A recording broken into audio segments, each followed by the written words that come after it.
I won't say who it is. Okay, that's one.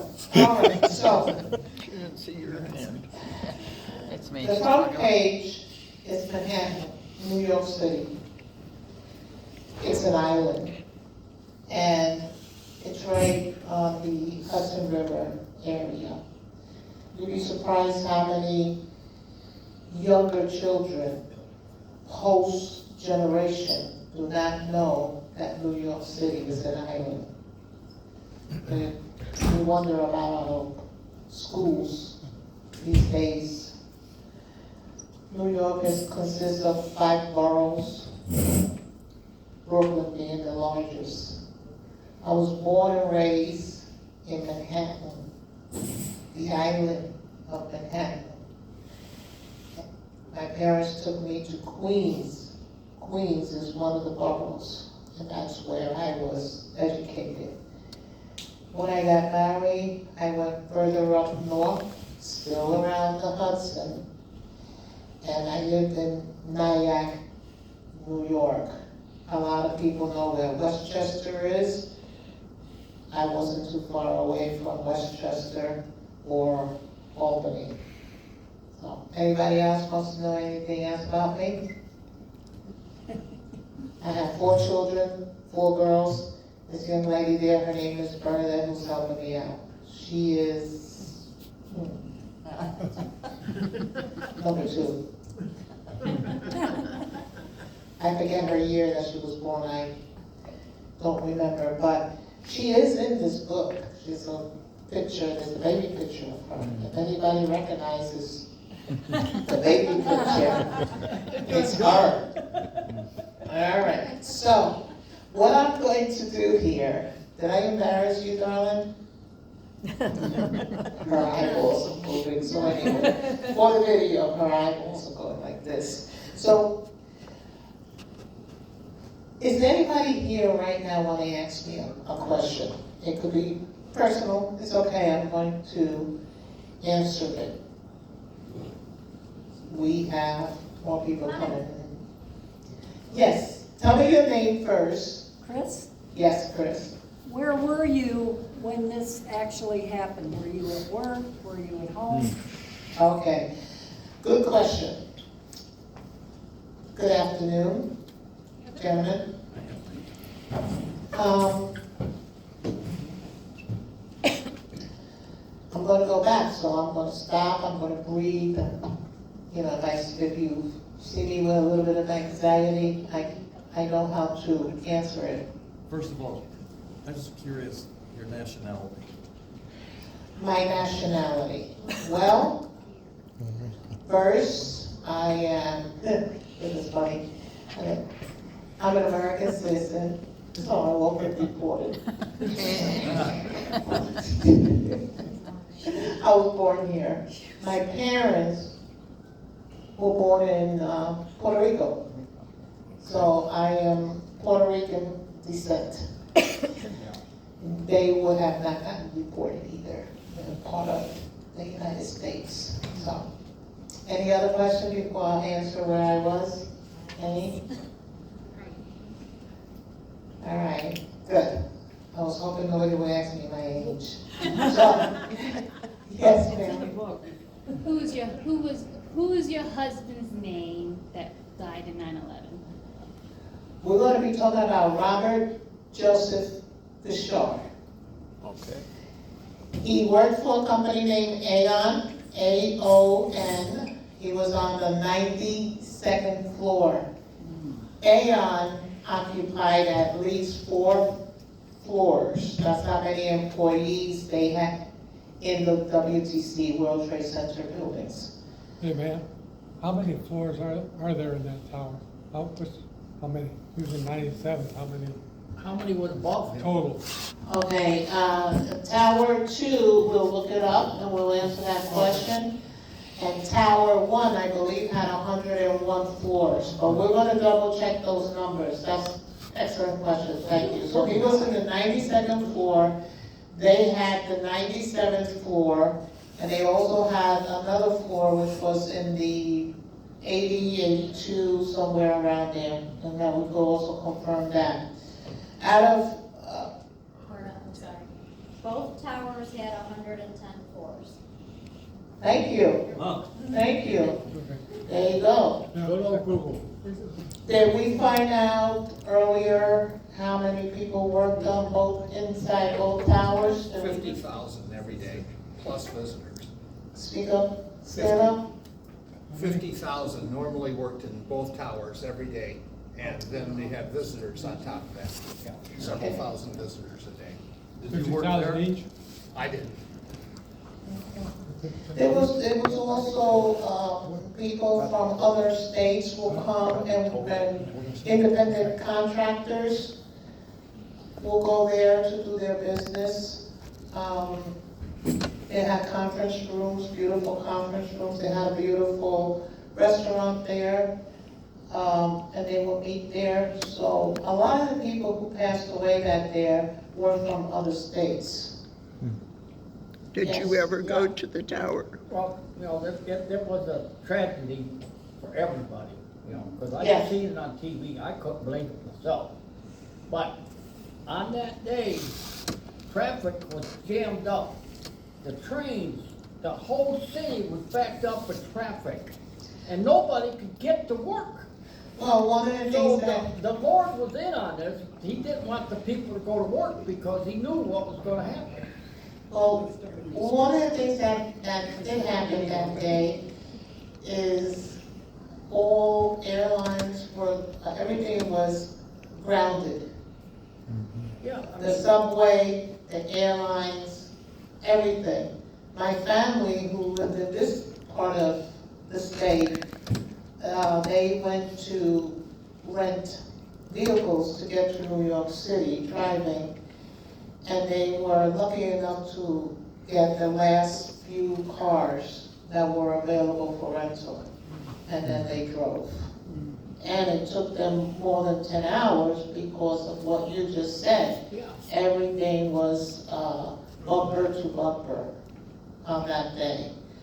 My family, maybe what I'll do is have my family talk about their own experiences, because when the 9/11 happened, I was already gone. My mind, my head, I couldn't think anymore. No. I actually ended up in a wheelchair for several months because my muscles, they stopped working from the stress, and it was very painful to walk even a step. So I was sitting in a wheelchair, my family would wheel me around. All right, now I'm gonna tell you how I found out. It was on a Tuesday, I was going to work, I always have my radio on, I listen to music, and when I got to work, they were waiting for me to tell me that the towers had been hit, or they weren't too sure, they weren't clear, they had no clarity of which tower. There was confusion. I immediately went into my cubicle section and I called up my husband, where he then informed me. By then, every television, whatever was available, people were watching it already happening in real life, real time. My husband tells me on the phone quickly that he's fine. It was not Tower 2 that got hit, it was in reality Tower 1. So there was some kind of confusion with the stations. I said, okay, he's in 2. He then starts bawling, crying, and yelling out that there were people, he could see their faces as they were falling from building 1 head first. And then he said he has to go, he needs to find out what's gonna happen, whether we're evacuating or not. And he said, I love you back. I hung up and never heard from him ever again. That was the end of it. Was that okay? how I answered for those. That was exactly how it happened, and I remember this 24 years later, I still remember, and I can hear him telling me that on the phone. You said you were at work, where were you working? I worked for an insurance company. In New I was a York? broker In in that New York. vicinity though, in that vicinity? In my hometown, I was able to, I go to work, I drove 15 minutes and I was there. He would do a little bit more traveling from home, driving to a bus stop, to the bus stop, to the Port Authority, from Port Authority to the subway system, one stop, and then walk 2 blocks to work. Wow. Yeah. So, yes, ma'am. Is it true that Robert Gschaar only worked there 30 days? Rob, if you recall, during the early 2000 and 2001, maybe 1997, 98, 99, there was a financial crisis. There was a recession.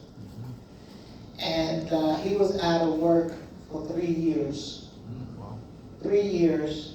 So what he did for taking care of his family, he was a consultant, an insurance consultant for companies that were still running, and he will be able to, independent contractor, and he will be able to make enough money to pay the mortgage. There's always a way how to work. You just have to go out and do it.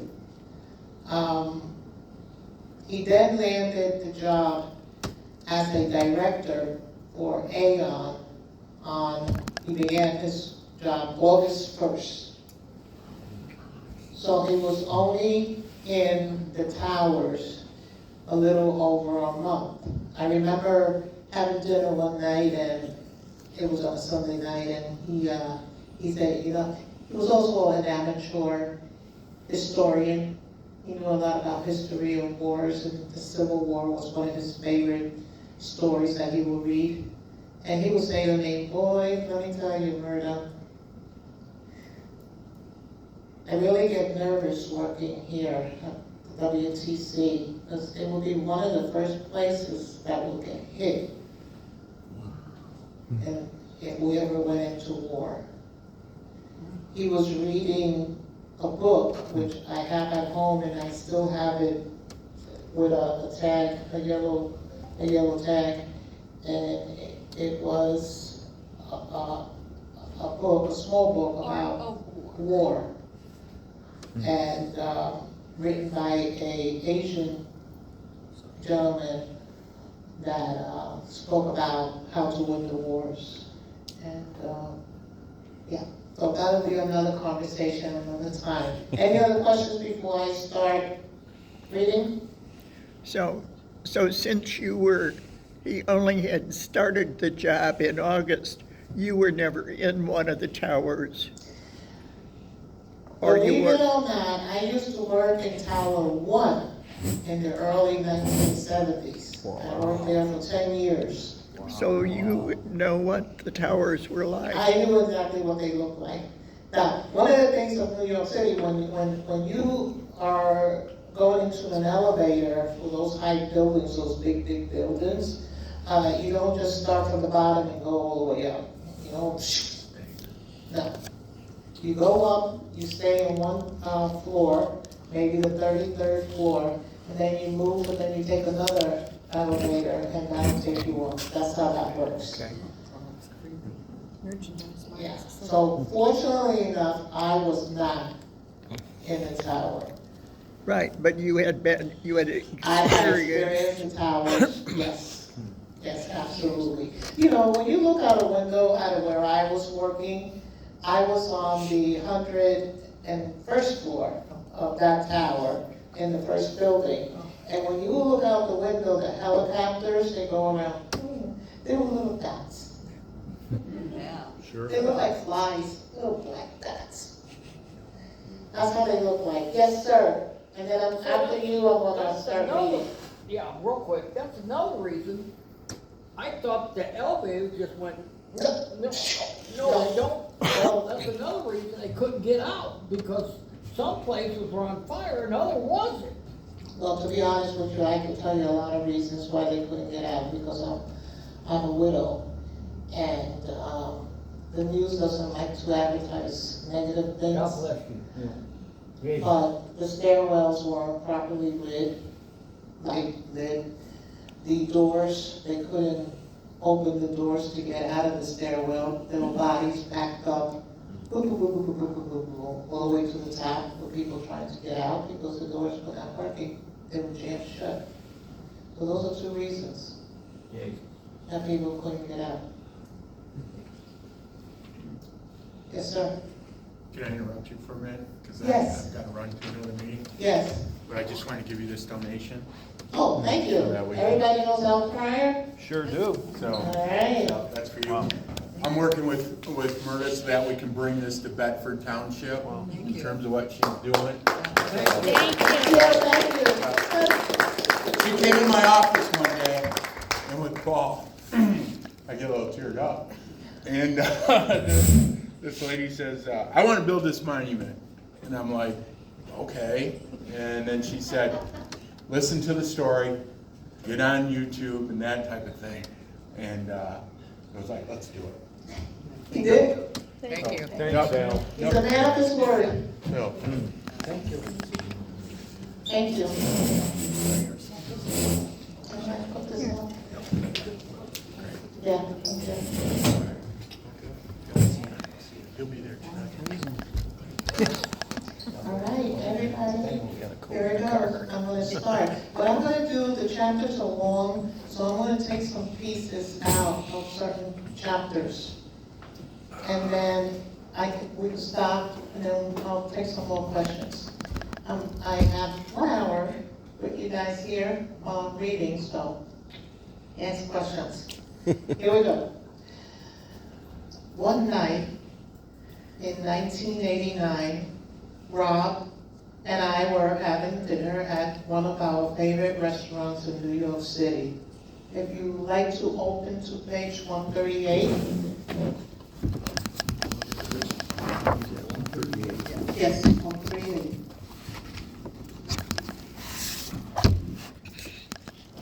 And here I go.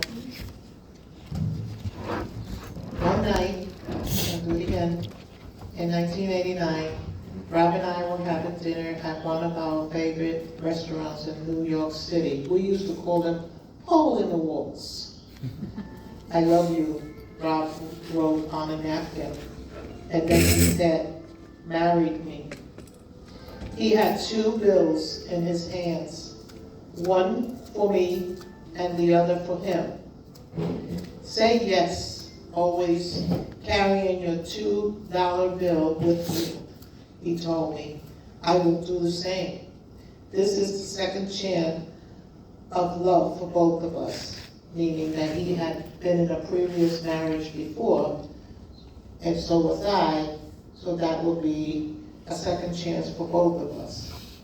This is wonderful that I'm getting to read this to you, because you'll get to know other things that I have not put in this book. So here we go again. He explained in Chinese phenomenon of yin and yang. Yang is dark, the male, which is me. Yin is the female, you, Myrta, the sun. The opposites need each other to grow. Yin cannot give birth without yang.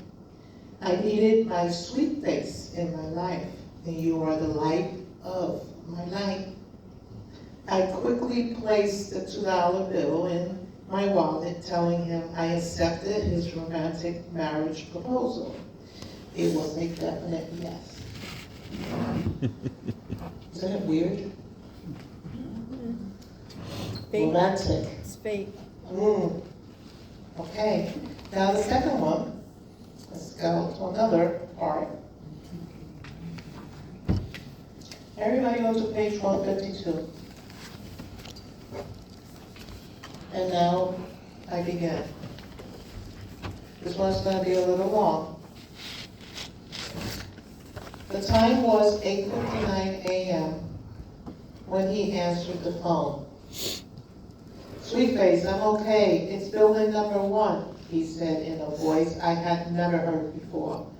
Typically, Rob had confidence in what he was saying, but on this Tuesday morning, there was substantial doubt in his voice. Rob continued, "I needed to find out what we will do to evacuate. I love you, and I'll call you back, sweet face." "People are jumping out of the windows," he said. "I can see their faces. Oh my God, love you," and we disconnected. My phone rang right after that. It was my best friend. Her name was also Myrta, spelled M-I-R-T-A. "Myrta, don't go anywhere," she said to me. "I'm leaving work and picking you up. Stay exactly where you are. Please do not leave." My boss came out of his office shaken by what had happened and what he had seen on TV or heard on the radio. "Does your husband work at the World Trade Center?" "Yes, he does, sir. He works in the tower too. Can someone take you home?" I told him my best friend was picking me up. It was about 9:20, and I had been in my office for less than 20 minutes. I left the office with Myrta shaking from head to toe, a feeling no one wants to experience. I thought I was going to faint. I was numbed. My brain had stopped functioning. I couldn't put together a sentence. I was helpless, scared, in shock. I couldn't breathe. My mouth was dry, and the swelling in my entire body caused excruciating pain. I don't know why it was hard to swallow, but it made the pain and the anxiety worse. Oh, without a doubt, my fibromyalgia was flaring up. Who cared if I could die or be a widow for life? I was unsure if anyone would live after what happened. As she drove me home, I could hear her praying and mumbling. I did whatever she told me to do. I was not in control. Not because she was a control freak, but because I had no idea what to do, honestly. I would be a puppet for weeks and months after the attacks. Going to work would be impossible. I couldn't function in any daily activity.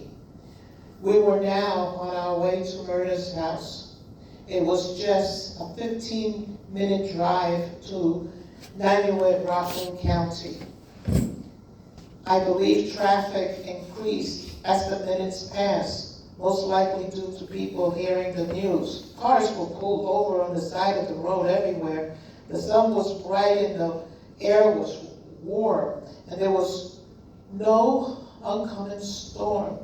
The news of the terrorist attack simply caused drivers to stop in their tracks.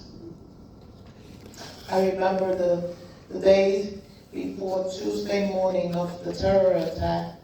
I was having dinner at home, and my beloved Rob, who had started his new job with AM Corp in the World Trade Center on August 1st, 2001, Rob said he felt uncomfortable working in the Twin Towers, knowing that they were prime targets with terrorist attacks.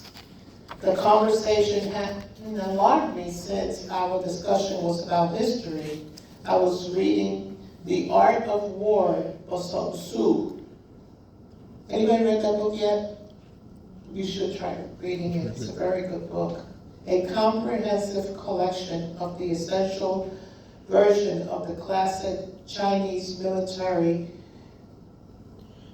treatise many consider to ultimate strategy guide. So it's really in combat strategies, how to win a war. It's very essential. They still use it to this day. Chinese, okay, let me go back. I was on page 16 when Rob lost his life to the terrorists. I thought of how Rob said the World Trade Center towers were a sure target. We arrived at Myrta's house after an annoying stop and go with all the additional traffic on the road.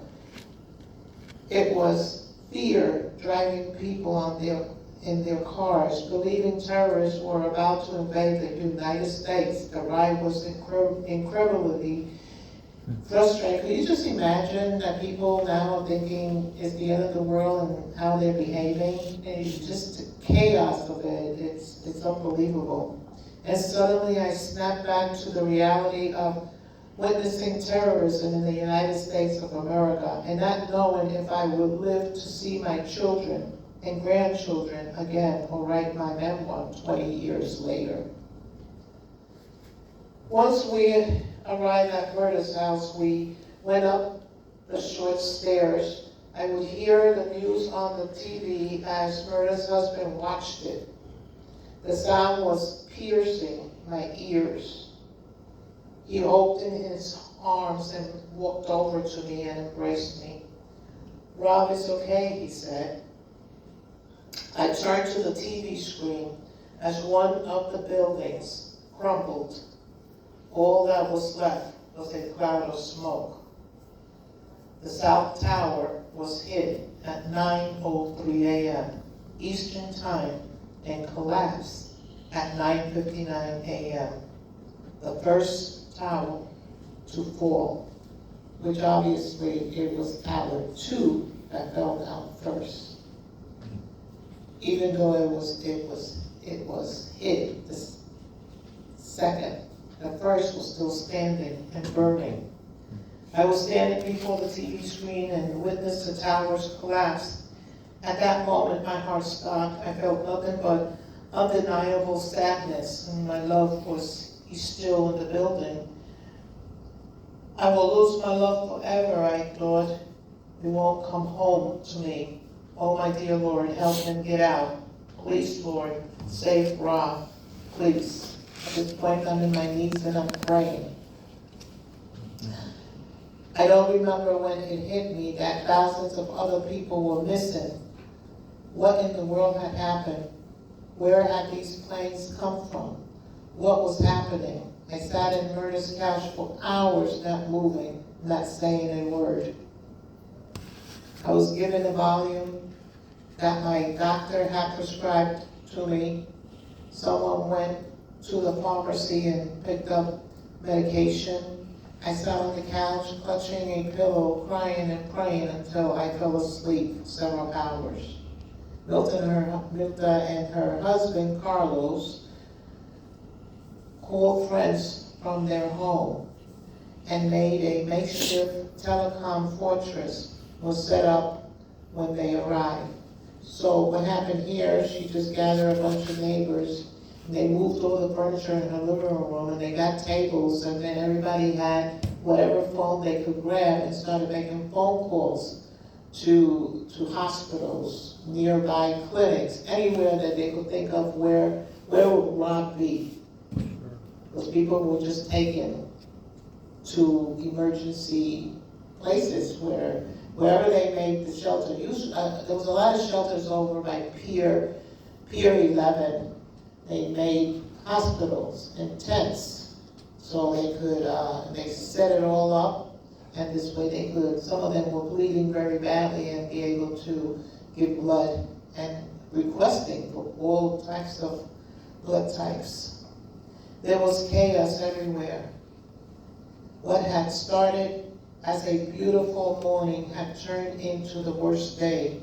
My family from Toledo, Ohio, and Seattle, Washington were watching the news, trying to reach out. Where are you? Are you okay?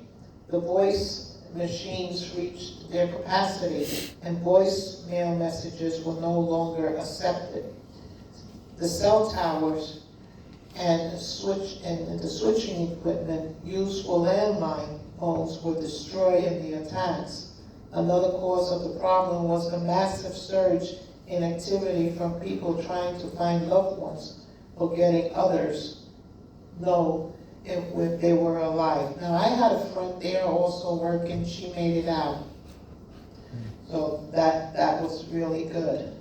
And I'm going to stop for a second. I'll ask you to answer some question. I'm going to get some water here. Anybody wants to know anything of what I've already said?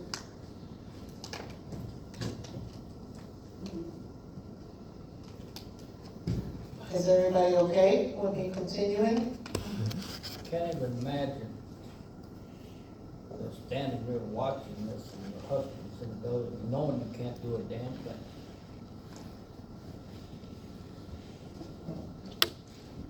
Wow.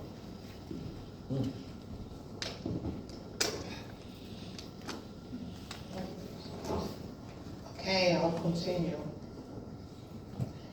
My family reached Myrta's only to get the news that they were afraid to hear. It wasn't their mother. My family thought it was me, because I said earlier that I used to work in the towers.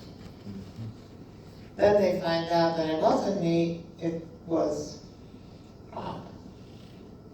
They had not known that he got a job in the towers because it was too soon. The announcement, I had not given anybody any announcement that he had a permanent job. So here we go. It wasn't their mother who was in the World Trade Center, it was their stepdad. Myrta was able to contact most of my family, and my daughters comforted each other, then made a life or death decision to rent a vehicle and head out to Ground Zero. Now, everybody here knows that Ground Zero is where the towers are, correct? Yeah. All right. The immediate aftermath of the terrorist attacks on U.S. soil. So you have his picture, and that's Robert. During the confusion, he was 55 when this happened. During the confusion and frustration, my brother reported to the makeshift telecom group, confirming that he was safe, but still in Manhattan, unable to leave. Now, I'm going to stop here because I want to tell you something about my brother. His name is Henry Alvarado Jr. He never married. He basically has always been a loner. He had never told me his experience of what happened that day, and he was working there. He always was quiet about it. Whenever anybody talked about 9/11, he would just leave. Well, when I asked him to tell me something about what happened, he's in the book, you will have the opportunity to read what he saw. I don't know what page he's there, but find Enrique Alvarado. That is my brother. And for the very first time, we couldn't do it in one session. We did it in many, because he would get sick, choke up, and not want to do it no more. And I got him to finish it. There's some stuff in there that is horrible, what happened to him. But he's alive. He lives in Florida, retired now, and since he gave me this information, we don't discuss 9/11, but he did open the book when he got it. I sent the copy to him. He opened it, he went over to where his words, these are his words, I didn't change anything. And he closed it, he didn't finish it, and he said he put the book away. He's not reading it, he couldn't do it. He just has too many nightmares. So, I will now continue. So, and it ends up that he's stuck there. Anybody that was in Manhattan, you announced, you're stuck. You can't go nowhere. You're where you are, that's it. When the police say you can leave the island, you will leave the island. Other than that, you're just stuck. So, I have another page that I would like to read. That was not the ending of a chapter, but it's the ending of a time that I went through. Okay, let's go to, see what I got here. I was doing this morning, I was saying, what can I read for a whole hour? So I opened the book and I found this. Going back to my dark, Last page. it is 199. My dark past, going back to my dark past. 2911. Everybody ready? Yeah. Any questions? Okay. My family endured in those days. The city was heroic. My son-in-law and grandchildren never took the subway. They were new to all of this, and hundreds of thousands were on the street. I appreciate my brother who met them and guided them through all the chaos in Pier 94 to Vessel Street, Liberty Street, Church Street, and then proceeded to walk to Ground Zero. Remember, we're all walking, we have no vehicles. My grandchildren, Bert and Cynthia, did not go into Manhattan to help in the armory. They were kids, 10 and 12 years old. Their parents, Myra and Sean, did not want them to see Ground Zero amidst with a horrible event in the United States, let alone the missing persons of their granddad and so many more. It did look like a war zone. I've seen videos. I never went to Ground Zero during that time, but I have seen videos with all the white dust and the paper flying all over the place. So I could just imagine that that was in a place for children, not to be right in the middle of all that. So that was a good thing that I get to see it. It is unfair for children to grow up with images of death and terrorism.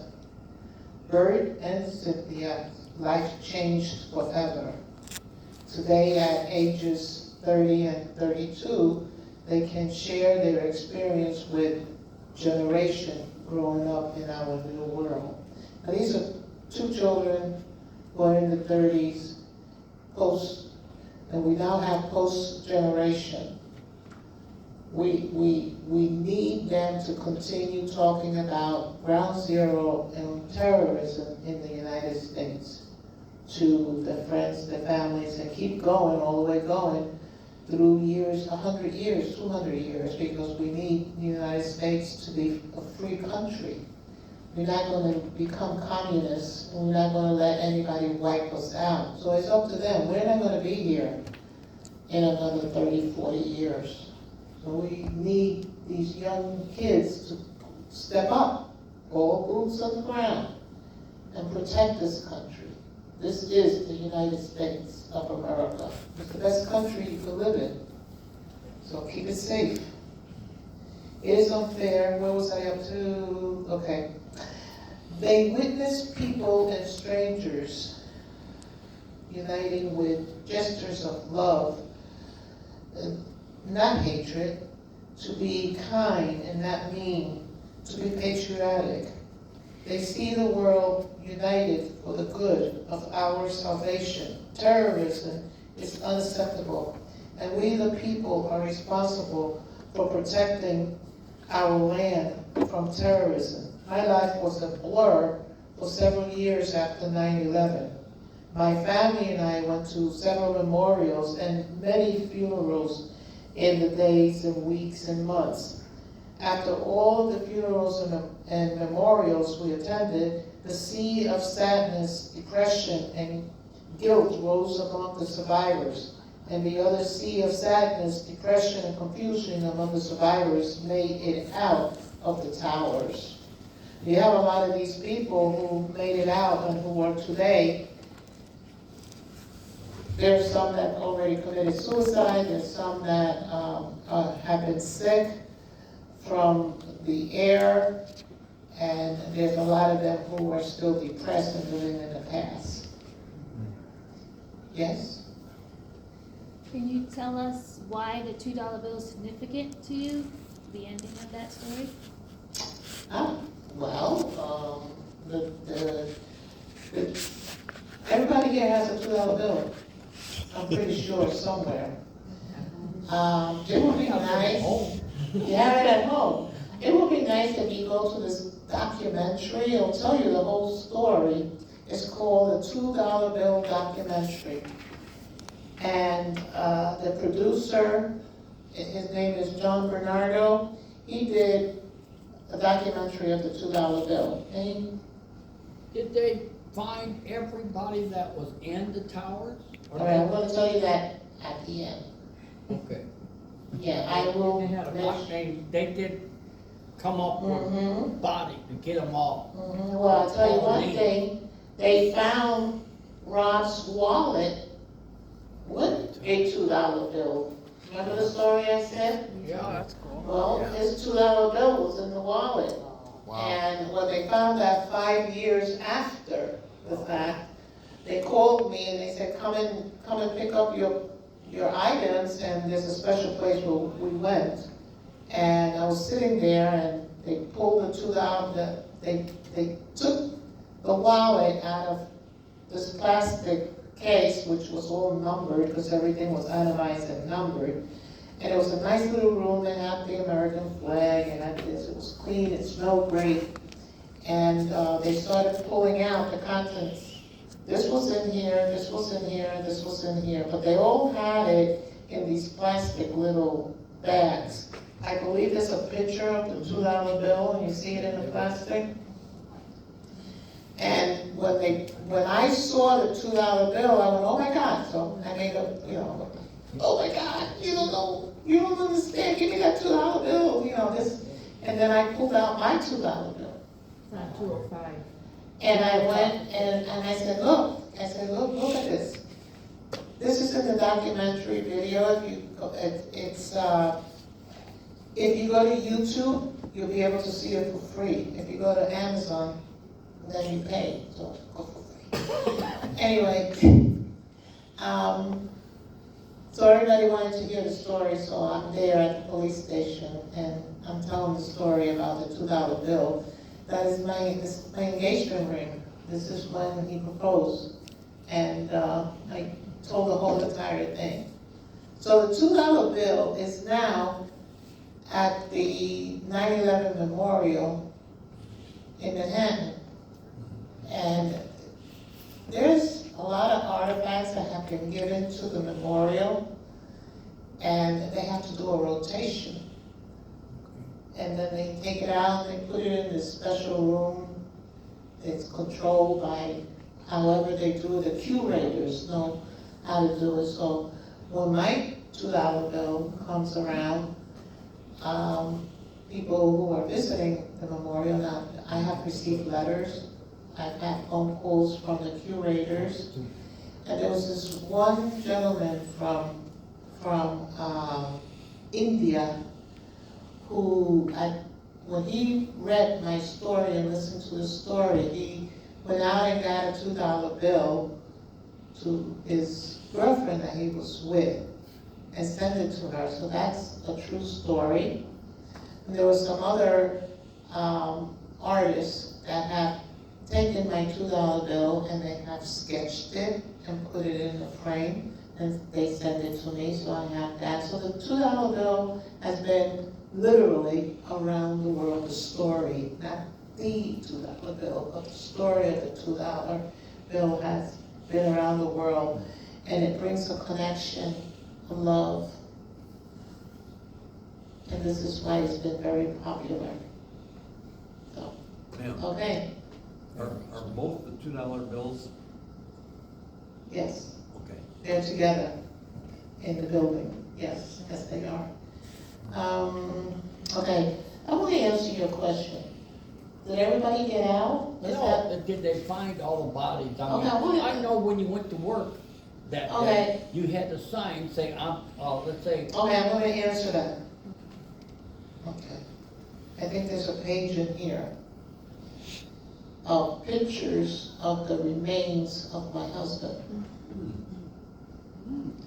The remains were given to me 5 years, somewhere like that, was when I got my call to come in and pick up, well, what do you want to do with this? So I told them what I wanted to do with it. There are still over 1,000 remains still that they've done DNA testing and they can't figure out who it belongs to, so they're in the building of the 9/11 memorial behind a blue wall, and all these remains they stay there. And the rooms are controlled also with temperature. I, as a widow, was fortunate enough to have some remains. Do I have a whole entire body? No. Nobody does. They were incinerated, and the remains if they find a little chip of an elbow, that's how they're finding out, using this new technology, and they keep changing it every year. And then we'll be able to say, this is you, this is your husband. Now, I gave them his contact lens, his toothbrush. Do you remember anything else? Contact lens, toothbrush, the shaver, and his shaver. That's how they matched his remains. But it was given to me 5 years. So, are you thinking his remains were laying down all over, Manhattan for 5 years? Nobody asked me why it took so long. They had a lot to go through, and it takes time to identify things. Yeah, she's absolutely right. And in my case, it's written, because they gave me the document, it's written that those remains were found the same day, September 11, 2001. And it was not where Tower 2 was. It was not in that location. It was Tower 5. Are we following me? you had, 4 or 5 other buildings around there that fell? 7. 7 more buildings that fell. All total of 7 buildings. So they found his remains in that part. But it took them 5 years. And that goes to identify the remain, who it belongs to. And that goes for everybody, all of us, whether we're male, female, that, all of us. But there's still some wives and husbands who have nothing whatsoever. They just have a memorial, that's it. And the technology then too was, compared to today's technology, still new, there was so much new. Yes, yes, and what they had to do, computers were pretty new at that time, and they had to put the names of everybody that was in the building on a computer, and they had to get people in and volunteers to start making some kind of a base. Yeah. And that took forever. That's how and now it's different, but at least they started somewhere, how to do that. So, did I answer your question? Yeah. Good. Okay. Most of the people, they just disintegrated. They couldn't get nothing. Right. No DNA, no nothing. But sometimes there's little bones, little tiny little bones that are left. Actually, I want you, if you go to page 201, you'll see how I got the remains, and you'll see the thing for the nose that been used. No, you go back. Okay, so I'm going to continue. It's only a few more pages. Here I go. I'm going to start from page 200. Many survive, pausing momentarily to express their empathy, stretching out their arms and holding it for a long time. Agonized hug. To me, that was always an agonized hug. You know, holding me, I'm sorry. And I'm like, let go of me. That was my feeling. I felt like I was dying. Many co-workers spoke about their recollection of the last time they had seen Rob, which was excellent. I went to a lot of funerals and they would see me and then, oh, Mrs. Gschaar, you smile like you know that your husband saved my life, and you hear the stories. He forced me to go down those stairs, and I was underneath the desk, and he just pushed me. I wouldn't get out. He grabbed my arm and he pushed me out from underneath the desk, and he just shoved me to the door where everybody was lined up, and he saved my life.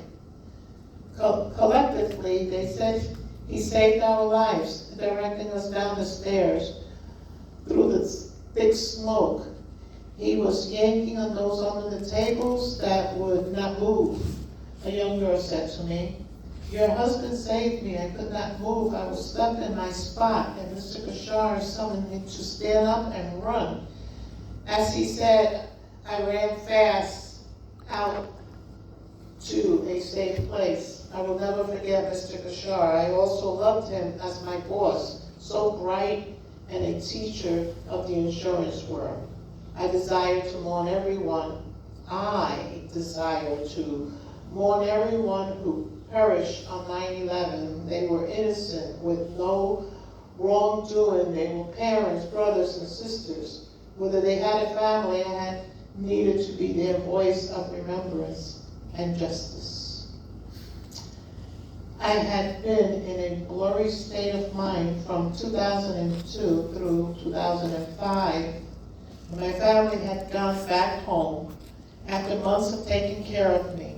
I tried going back to work, tried hard to focus, and ended with a short leave of absence on a disability. On this annual remembrance of 9/11, I reminisce that our marriage was on October 4th, when we joined together in marriage, set for our second chance at love and long life together. It would have been our 12th anniversary at the memorial of October 4th, 2001. So what I'm saying here is, since I didn't have any remains, we had a memorial for him on our anniversary, October 4th of 2001. We were married October 4th of 1989. So, yes. Oh, I'm sorry. Okay, are we good, everybody? Yeah. Did I do an hour? I did. I'm impressed. Kudos. Thank you. Thank you. Thank you. I would stay a little while, so if you have any questions, come over to me.